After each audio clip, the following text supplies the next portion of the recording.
क्या पति के ताने एक पत्नी को बर्बाद कर सकते हैं? रौनक अपनी पत्नी रिया को हर बात पर निकम्मी और बेकार कहता था।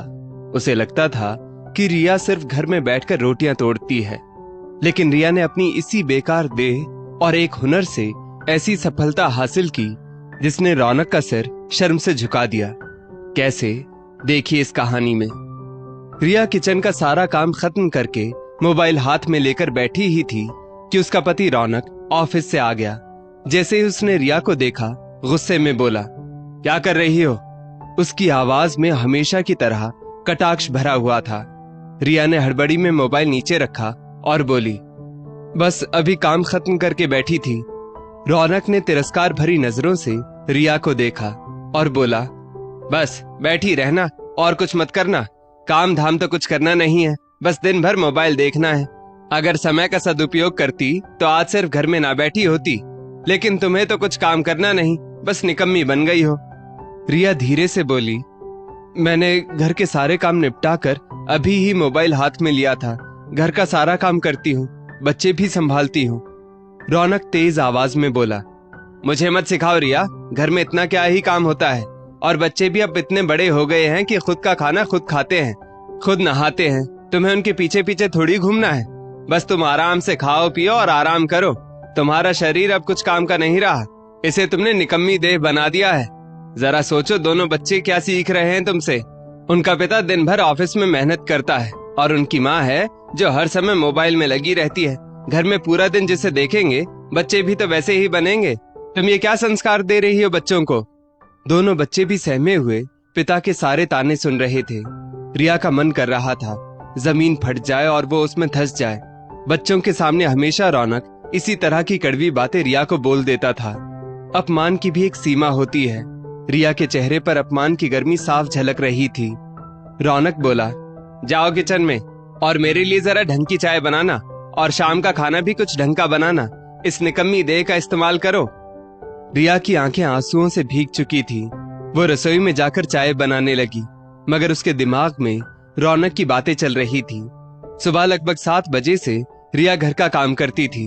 वो रौनक को नहीं दिखाई देता था, मगर जैसे ही सारा काम खत्म करके रिया थोड़ी देर अपने सुकून के लिए मोबाइल लेकर बैठती, वो रौनक को नजर में आ जाता। और वैसे भी घर के काम तो रौनक को दिखाई कहाँ देते थे। उसके लिए तो वो सब बेकार काम थे। रौनक के लिए सिर्फ ऑफिस का काम मायने रखता था, जो वो खुद करता था।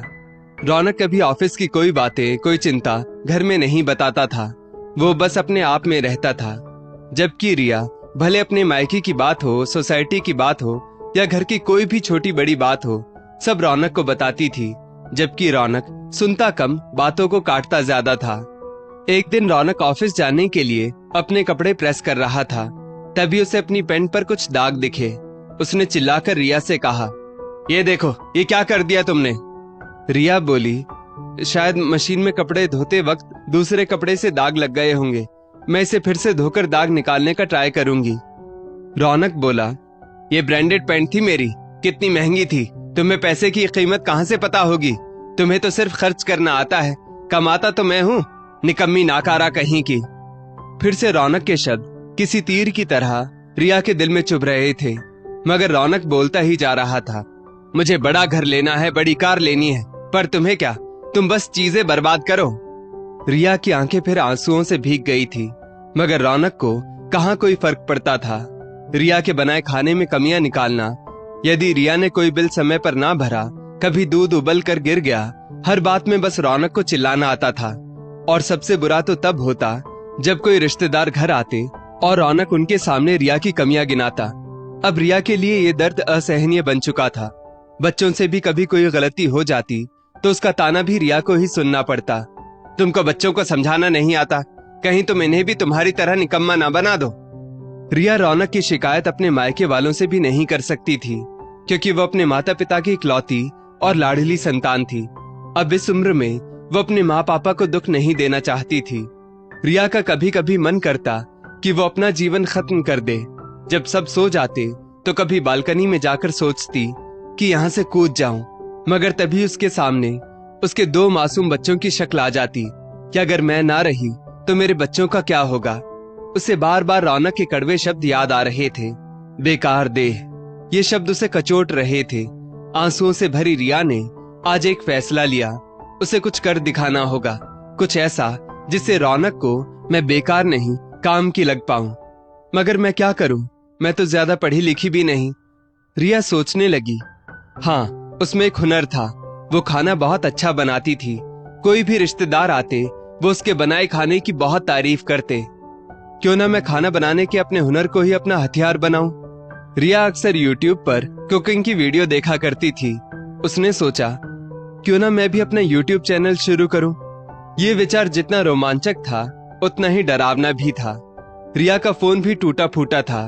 उसने उसी फोन से काम चालू कर दिया। चैनल का नाम रखा रिया की रसोई। वो रौनक और बच्चों के घर से चले जाने के बाद अपने बनाए खाने की वीडियो बनाने लगी। रिया रौनक से छुपाकर यूट्यूब पर वीडियो बनाने लगी, क्योंकि रौनक को यदि पता चल जाता तो या तो रौनक उसका मजाक उड़ाता या फिर उसे रोकता। शुरुआती दौर उसके लिए बहुत कठिन रहा। कैमरा सेट करना, अच्छी रोशनी ढूंढना, बोलना।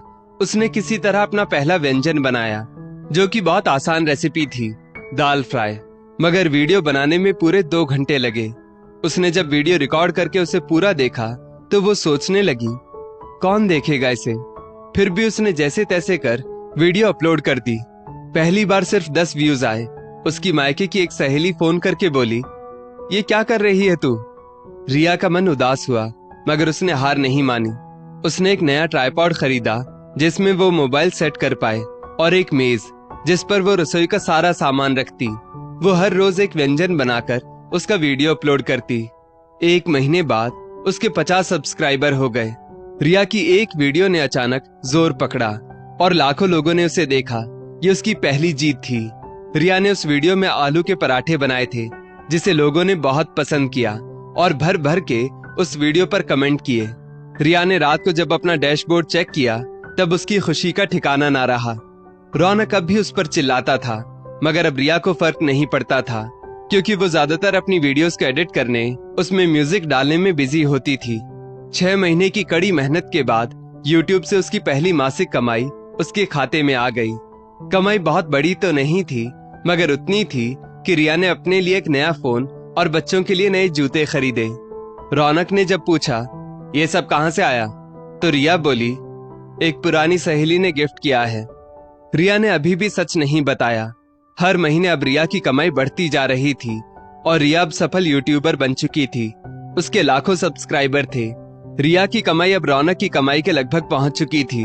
उसी दौरान रौनक की कंपनी घाटे में चली गई और उन्होंने सारे कर्मचारियों की तनख्वाह रोक दी।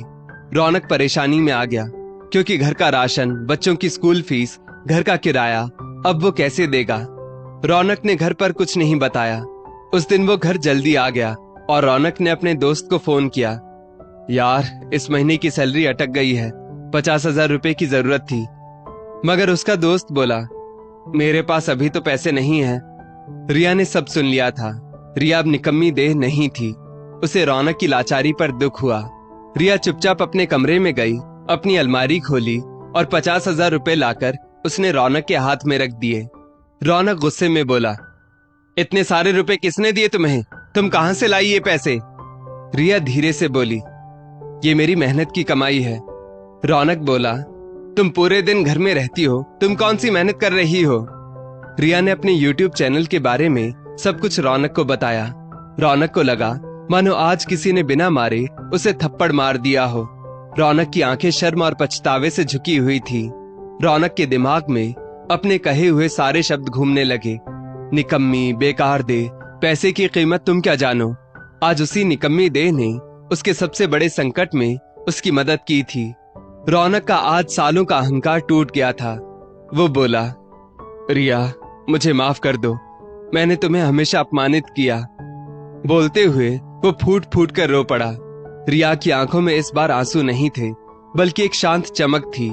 रिया धीरे से रौनक का हाथ पकड़कर बोली, आज मैं जो कुछ भी हूं रौनक, तुम्हारी वजह से ही हूं।